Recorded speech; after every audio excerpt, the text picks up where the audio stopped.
안녕하세요. 리드런의 독서 감상실에 오신 것을 환영합니다.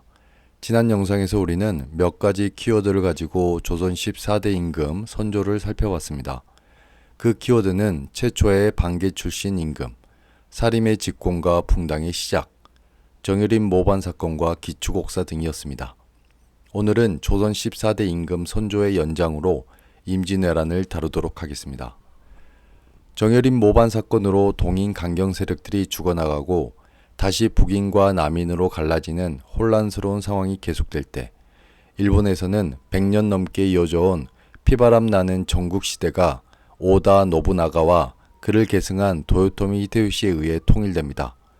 당시 일본 역사에서 가장 중요한 인물들이자 임진왜란과 가장 관계가 깊은 3명의 인물을 잠깐 살펴보자면 전국 통일의 기틀을 닦은 인물이자 히데요시의 주군이었던 오다 노부나가, 일본을 통일하고 임진왜란을 일으킨 도요토미 히데요시, 그리고 임진왜란이 끝나고 히데요시의 자리를 빼앗은 도쿠가와 이에야스입니다. 이 3명의 인물은 일본 역사에서도 매우 중요한 이름들이니 기억하면 좋을 것 같습니다. 자, 이렇게 일본을 통일한 도요토미 히데요시는 충만한 자신감으로 이제 일본을 넘어 중국 대륙을 바라봅니다. 이 무렵 조선은 상황 파악을 위해 일본에 통신사를 보냈는데 일본에서 돌아온 이들은 선조에게 상반된 보고를 합니다. 정사 황윤길은 일본이 곧 조선을 침략할 것 같으니 전쟁을 대비해야 한다고 말했지만 부사 김성일은 전쟁은 절대 일어나지 않을 것이니 전쟁 걱정은 안 해도 된다고 얘기했습니다. 안타깝게도 선조는 김성일의 손을 들어줬고 이렇게 임진년의 비극은 시작되었습니다. 조선에서 전쟁이 일어날 거다 안 일어날 거다를 두고 갑론을박이 벌어지고 있을 때 히데요시에게서 한 통의 편지가 도착합니다. 정명가도, 칠정, 밝을 명, 거짓가, 길도, 즉 명나라를 칠 것이니 조선은 길을 빌려달라는 내용이었습니다. 당시 조선은 성리학의 나라였기에 명나라 중심의 중화 질서를 깨트리는 오랑캐 일본의 말은 용납할 수 없었습니다. 이렇게 조선이 일본으로부터 사실상 선전포고를 받고도 명에 대한 충심과 의리를 생각하고 있을 때 일본 본토에서는 드디어 출정 명령이 떨어집니다. 1592년 4월 중순 히데요시의 제1선봉장인 고니시는 18,000여 명의 군사를 이끌고 부산에 상륙합니다. 부산 진성의 첨사 정발과 동래 읍성의 부사 송상현은 군민들과 더불어 목숨 걸고 싸웠지만 두 성은 순식간에 함락되고 맙니다. 이후 히데요시의 제2선봉장인 가토가 합세했고 고니시의 부대와 가토의 부대는 누가 먼저 한양을 정복하는지 경쟁하며 파죽지세로 북상합니다. 당시 조선 최고의 장수 신립장군은 충주 탕금대에서 배수의 진을 치고 싸웠지만 패하고 맙니다. 믿었던 신립마저 패하자 선조는 파천을 생각했고 일본이 쳐들어온 지 보름 만에 경복궁을 버리고 피난길에 오릅니다. 이를 임금이 먼지를 일으키며 도망갔다 하여 어두울 몽, 티끌 진을 써서 몽진이라고도 표현합니다. 피난 가기 전 선조는 그토록 밀었던 광해군을 세자로 책봉했고 이곳에 남아 조정을 이끌어라 명합니다. 이를 분리된 조정이라 하여 분조라고 합니다. 아버지가 자신은 도망가면서 18살의 아들에게 전장에 남아 조정을 이끌으라고 명한 것입니다.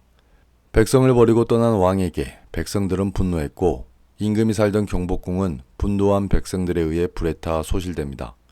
지금의 경복궁은 한참 뒤 고종 때 흥선대원군에 의해 재건된 것입니다. 그렇다면 조선의 군대가 힘 한번 써보지 못하고 파죽지세로 밀리게 된 이유는 무엇일까요? 여러 이유가 있겠지만 첫 번째 이유는 왜군들은 긴 전국시대의 전쟁을 통해 전쟁에 최적화되어 있었고 조선군이 갖고 있지 않은 신식 무기인 조총으로 무장했었습니다. 두 번째 이유는 당시 조선의 방어체계가 제승방리학 체계였기 때문입니다. 제승방리학 체제는 전쟁이 일어나면 각 지역의 군사가 특정 거점에 모여 중앙에서 파견된 장수의 지휘 아래 싸우는 체제였습니다. 이는 병농일치에 따라 상비군 대신 농민병으로 구성된 군대 체제였고 병사가 모이면 장수가 없고 장수가 오면 병사가 모이지 않는 엇박자가 나는 시스템이었습니다. 자, 이렇게 왜군은 순식간에 북상을 했습니다. 전쟁이 시작된 지 한 달도 못 돼 한양까지 점령합니다. 한양에 도착한 왜군이 제일 먼저 놀란 것은 임금이 성을 버리고 도망간 것입니다. 선조의 발빠른 도망은 우리 백성들도 이해하지 못했지만 전국시대를 지내온 일본의 장수들도 이해할 수 없는 광경이었습니다. 100년 동안의 전국시대를 통해 이들은 전쟁의 승리가 그 지역의 영주를 죽이는 것으로 인식되어 있었습니다. 그런데 죽여야 할 선조가 도망을 간 것입니다. 임금을 죽이지 못했으니 그들의 논리에 따르면 전쟁에서 이긴 게 아니었지요. 왜군은 다시 도망간 선조를 쫓아 빠른 속도로 평양까지 북상합니다. 그리고 선조는 그보다 더 빨리 의주에 도착했습니다. 여차하면 압록강을 건너 명나라까지 넘어갈 판이었습니다. 우스갯소리로 임진왜란 당시 선조가 제일 잘한 게 바로 신속하게 도망간 것이라고 합니다. 그리고 실제 선조의 도망으로 전쟁이 빨리 끝나지 않았으니 결과적으로 그것은 잘한 결정이기도 했습니다. 다만 선조의 도망이 후세에 길이길이 욕을 먹는 이유는 전쟁 중 그리고 전쟁이 끝난 뒤 보여준 부끄러움을 모르는 그의 후한 무치적인 모습들 때문입니다. 이 부분은 뒤에서 다시 다루도록 하겠습니다. 다시 돌아와서 그렇게 평양까지 순식간에 점령한 왜군들은 갑자기 거기서 멈췄습니다. 왜 그랬을까요? 금방이라도 선조가 있는 우주까지 점령할 것 같이 움직였던 그들이 평양에서 딱 멈출 수밖에 없었던 이유, 멈추고 다시 뒤를 돌아볼 수밖에 없었던 이유, 그것은 바로 조선 수군을 이끌었던 이순신과 전국 각지에서 들고 일어난 의병들 때문이었습니다. 이제 드디어 이순신이 등장합니다. 임진왜란 발발과 동시에 속수무책으로 패퇴를 거듭했던 조선의 육군과 달리 수군은 비교적 차분하게 전쟁에 임했습니다. 1592년 5월 전라자수사 이순신이 이끄는 전라자수영의 수군은 옥포 앞바다에서의 첫 승리를 시작으로 사천, 당포, 당항포, 율포 등에서도 연이은 승리를 거뒀고 7월에는 한산도에서 하객진을 펼치며 대성을 이룹니다. 일본은 애초에 조선 수군은 고려하지도 않았기에 육로로 먼저 빠르게 북상한 뒤 해상, 즉 서해를 통해 배로 보급한다는 전략이 있었습니다. 그런데 느닷없이 듣보잡 이순신이 등장해서 자신들의 해상 보급로를 모두 끊어버린 것입니다. 한양까지 점령했던 수많은 육지 일본군은 심각한 식량난에 빠지게 되었고 기세 좋게 평양까지 점령했던 고니시의 부대도 멈출 수밖에 없었습니다. 일본은 그때서야 사태의 심각성을 깨닫고 이순신의 존재를 각인하게 됩니다. 이순신과 조선 수군에 의해 해상 보급이 막히자 일본은 육로 보급으로 계획을 선회합니다. 경상도에서 육로로 서행하여 곡창지대인 전라도를 차지한 뒤 그 곡식을 육로를 통해 위쪽으로 보급하겠다는 것입니다. 그러나 경상도에서 전라도로 넘어가는 길목에는 진주성이 있었습니다. 진주는 호남과 영남을 잇는 관문이자 천혜의 요새였는데 1592년 10월 진주 목사 김시민이 이끄는 조선군은 진주성 사수에 성공했고 진주대첩의 승리로 조선은 진주성뿐만 아니라 배후에 자리 잡은 호남의 곡창지대를 모두 지킬 수 있었습니다. 이후 1592년 12월 명나라 원병 4만여 명이 조선에 도착했고 곧이어 조명연합군은 평양성을 탈환합니다. 평양에서의 승전으로 왜군을 얕잡아본 명나라는 충분한 준비 없이 왜군을 뒤쫓아 또다시 전투를 했는데 이번에는 크게 패하고 맙니다. 이를 벽제역에서 패했다 하여 벽제관 전투라고 합니다. 평양성 전투, 벽제관 전투 모두 1593년 1월에 일어난 전투입니다. 2월에는 권율이 왜적을 행주산성에서 크게 무찌릅니다. 이를 행주대첩이라 하고 이 전쟁에서 부녀자들이 앞치마를 두르고 투석전에 필요한 돌을 날랐다는 데서 유래되어 행주치마라는 이름이 생겨났습니다. 이후 대규모 전투는 눈에 띄게 줄어들었고 명나라 심유경과 일본의 고니시 사이에 강화회담, 즉 휴전협상이 진행됩니다. 그리고 1593년 4월 전쟁이 시작된 지 1년 만에 왜군은 한양에서 철수했고 전군 남하했습니다. 그들은 남하하면서 진주성을 공격했고 이때 적장을 끌어안고 진주 남강에 투신했던 기생이 바로 농계입니다. 이는 휴전협상에서 우위를 차지하기 위한 일본의 무력 도발이었습니다. 왜군이 남하하자 선조는 한양으로 다시 돌아왔습니다. 그해 8월 전라 자수사 이순신은 그간의 공로를 인정받아 전라도, 경상도, 충청도, 삼도의 수군을 총지휘하는 삼도 수군 통제사에 임명되었고 한산도로 수영을 옮깁니다. 이때까지가 전쟁이 시작된 1592년부터 다음 해인 1593년까지의 상황입니다. 이후 1596년까지 약 3년간 휴전무드가 지속됩니다. 이 기간 동안 일본은 남해안과 섬들 곳곳에 외성을 쌓고 주둔하였고 조선은 훈련도감을 설치하고 소고군을 편성하여 군대를 보강합니다. 지루한 3년이 지나 1597년이 되었고 명나라와 일본 간의 휴전협정은 공식적으로 결렬되었습니다. 이때 고니시는 조선 정부에 일부러 첩보를 흘립니다. 내용인즉슨 강화가 안 되는 것은 자신의 라이벌 가토가 방해했기 때문이라며 몇 월 며칠 가토가 가덕도에 정박하니 그때를 노리면 그를 죽일 수 있다는 내용이었습니다.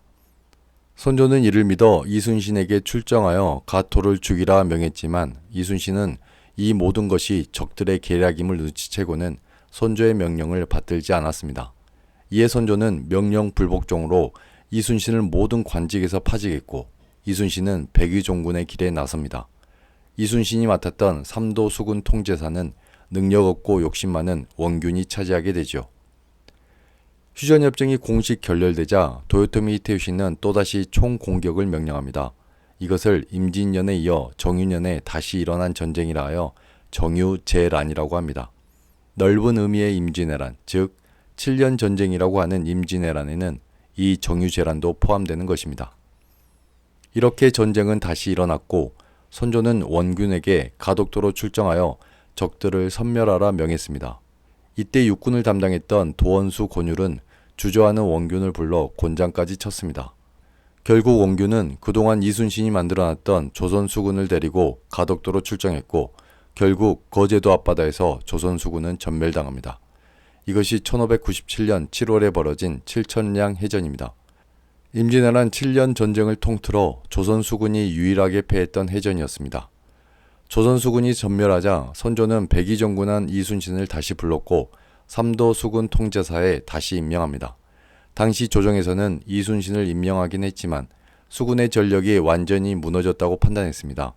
이에 수군을 파하고 육전에 힘쓰라고 공고했는데 이때 이순신은 후대에 길이 남길 멋진 말을 합니다. 신에게는 아직 12척의 배가 남아 있습니다. 1597년 9월 원균이 남긴 12척의 판옥선과 120여 명의 군사들을 재정비한 이순신은 명량, 지금의 진도 앞바다에서 필사즉생의 각오로 133척의 일본군을 전멸시키니 이것이 영화 최민식 주연의 명량해전입니다. 임진년 때와 달리 조선과 명나라 모두 일본의 재침을 대비하고 있었기 때문에 정유재란의 양상은 그 전과 조금 달랐습니다. 조명연합군은 일본군을 한반도 동남쪽까지 몰아붙였고 일본군은 전면전 대신 수성전을 벌이며 남해안 일대에 쌓은 외성 안에서 저항을 이어갔습니다. 그리고 1598년 8월 도요토미 히데요시가 애순을 넘긴 나이로 병사했습니다. 그는 유언으로 일본군의 철수를 명령했고 그의 죽음은 기약 없는 항전을 거듭하던 일본군에게 본국으로 돌아갈 길을 열어줬습니다. 고니시는 명나라 제독 진린에게 뇌물을 주며 퇴로를 열어달라고 했지만 이를 눈치챈 이순신은 끝내 진린을 설득했고 조명연합군은 퇴각하는 일본군을 향해 총공격을 감행했습니다. 이것이 1598년 11월 이순신이 전사한 마지막 전쟁 노량해전입니다. 이렇게 1592년부터 1598년까지의 7년 전쟁 임진왜란이 끝이 납니다. 임진왜란을 7년 전쟁이라고 하지만 실제 전쟁은 앞에 2년, 뒤에 2년, 총 4년이 못 되는 기간 동안 진행이 되었고 나머지 3년은 휴전기였습니다. 위에서 다루지 않았지만 임진왜란 당시 활약했던 유명한 의병장들 중에는 경상도 의령에서 의병을 일으켰고 항상 붉은 옷만 입는다 하여 홍희 장군이라 불려진 곽재우가 있었고 전라도 의병 고경명, 김천일, 최경희가 있었으며 금산에서 의병을 일으켰던 조헌과 승려인 영규가 있었습니다. 그리고 이름 없이 죽어간 수많은 승려들도 있었습니다. 전쟁 이후 선조는 전쟁에서 이긴 공을 모두 명나라로 돌렸습니다. 명나라가 아니었으면 조선은 없었을 것이라고 했고 그런 명나라를 움직이게 했던 것은 자신과 자신을 따라 의주까지 올라갔던 신하들의 호소가 있었기 때문이라고 했습니다. 나라를 위해 목숨 바쳐 싸웠고 위기의 순간마다 전쟁의 흐름을 바꿔놓았던 이순신을 비롯한 수많은 의병장들의 노고는 돌아보지 않았습니다. 선조에 대한 후세의 박한 평가는 후한무치한 이런 모습들에 기인한 것이라 생각됩니다. 임진왜란 이후 국력이 약해진 명나라는 50년도 안 되어 여진족이 세운 청나라에 의해 멸망당합니다. 도요토미 히데요시가 사라진 일본에서는 여러 제후들의 치열한 권력 다툼이 벌어졌고 결국 도쿠가와 이에야스가 최고 권력을 잡았습니다. 그는 에도 막부 시대를 열었고 이는 일본의 마지막 막부 시대로서 서구 열강의 문호를 개방할 때까지 약 300여 년 동안 이어집니다. 참고로 막부란 일본의 무사 정권을 지칭하는 말입니다. 역사에 만약이란 없지만 만약 도요토미 히데요시가 죽지 않고 일본군이 자진 철수를 하지 않았더라면 어떻게 되었을까요? 전쟁 후반 일본이 우리 남해안 곳곳에 세운 외성에 고립된 채 싸움을 이어나갔기 때문에 조명연합군의 추가 공세를 견디지 못했을 거라는 추측이 지배적입니다. 만약 조명연합군의 힘으로 왜군을 몰아냈다면 이후 동아시아 3국의 미래도 바뀌었을 것이고 선조에 대한 역사적 평가도 달라졌을지 모르겠습니다. 마지막으로 하나만 더 말씀드리고 마치겠습니다. 임진왜란을 가리켜 조총과 화포의 싸움이라고도 불렀습니다. 일본에 조총이 있었다면 우리에게는 세계 최고의 화포였던 비격 진천래가 있었습니다. 당시 동서양을 막론하고 대포에서 발사하는 포탄은 폭발하지 않는 거대한 쇠구슬이었습니다. 주로 성이나 선박을 물리적으로 타격해 충격을 주거나 무너뜨리는 용도였죠. 그러던 중 조선의 화포장 이장손에 의해 비격 진천래가 개발됩니다. 날, 비, 칠, 격, 우레, 진, 하늘천, 우레, 뇌. 이는 일종의 시한폭탄이었습니다. 심지에 불을 붙인 뒤 대포에 놓고 발사하면 적진에 떨어진 이 쇠구슬이 얼마 안 있어 터지는 것입니다. 왜군은 처음 당해본 이 폭탄을 귀신폭탄이라고 불렀고 조선은 이를 이용해 수많은 해전에서 승리를 거뒀고 경주성 탈환, 진주대첩, 행주대첩 등 육지에서의 승리도 쟁취해갔습니다. 이제 마무리하겠습니다. 우리는 지난 영상에 이어 오늘까지 선조를 모두 살펴봤습니다. 선조는 최초라는 수식이 가장 많이 붙는 왕이었습니다. 조선 최초의 반기 출신 왕이었고 선조 때 조선 최초로 붕당이 시작되었습니다. 조선 건국 이래 최초로 전쟁이 발생했고 궁을 버리고 도망간 최초의 임금이었습니다. 그리고 최초로 권력에 눈이 멀어 자신의 아들을 시기 질투하는 찌질한 왕이기도 했습니다. 이러한 이유들로 선조는 조선 왕들 중 상당히 유명한 왕으로 후세에 길이 남고 있습니다. 오늘은 여기까지 하겠습니다. 추후 기회가 된다면 임진왜란 당시 영의정 유성룡이 쓴 임진왜란에 대한 기록, 징비록을 소개하는 시간도 마련해 보도록 하겠습니다. 지금까지 유익하셨다면 구독, 좋아요, 알림 설정 부탁드립니다. 감사합니다.